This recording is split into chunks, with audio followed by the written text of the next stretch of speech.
हमारे भाव में जब तक देह है, संसार सुख है, तब तक राधा किशोरी का परिचय, इनका प्रेम रस, इनकी उपासना नहीं। बड़े बड़े ज्ञानियों के लिए भी अगोचर हमारी लाडली जी है।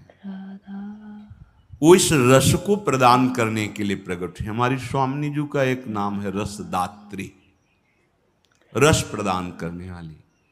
जीवों की तो बात क्या, ईश को, प्रभु को रस समुद्र सार श्री लाडली जू रसघन मोहन मूर्तिम श्री लाल जू को महासुख प्रदान करती। मांगत लाल लाडिलो नागर प्रगट भई दिन दिन की चोरी।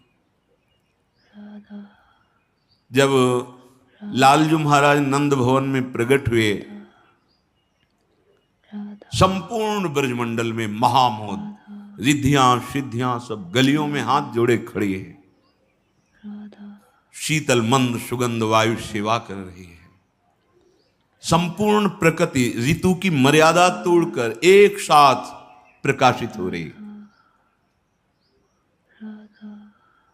श्री लाडली जी महाराज वृषभानु जी के भवन में प्रकट होने का निश्चय किया।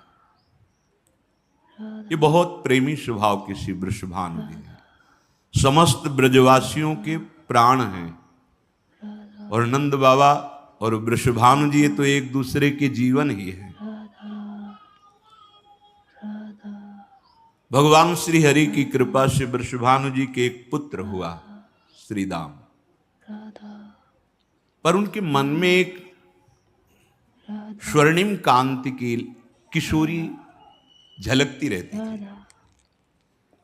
आंख खोलें तो वही पीतारुणक्षयमनंत तडिल्लताभाम, पीत और अरुणिमा लिए हुए अनंत बिजलियों की सी कांति। श्री कीर्तिदा रानी से बात करी श्री वृषभानु जी ने कि मेरे भावदेश में एक सदैव किशोरी झलकती रहती है, क्या कभी नेत्र गोचर होगी? क्या मेरा कभी ऐसा सौभाग्य होगा कि ये किशोरी हमारे यहाँ प्रकट हो और हम इसको दुलार करें, पालने में झुलावें और महल में खेलती हुई देखें, जो हमारे भाव में है। बड़ा अद्भुत वैभव जहां हमारी लाडली जो प्रकट हो रही हैं, ऐश्वर्य का वैभव तो बहुत छोटी बात है, प्रेम का वैभव। श्री श्यामा जो प्रेम स्वरूपा है और ये किसी साधन से प्राप्त होने वाली नहीं है। तबे ध्रुवदास जी कहते हैं, स्वयं गुणहीन हो ताको यतन न कोई, एक किशोरी कृपाते जो कछ हो सो।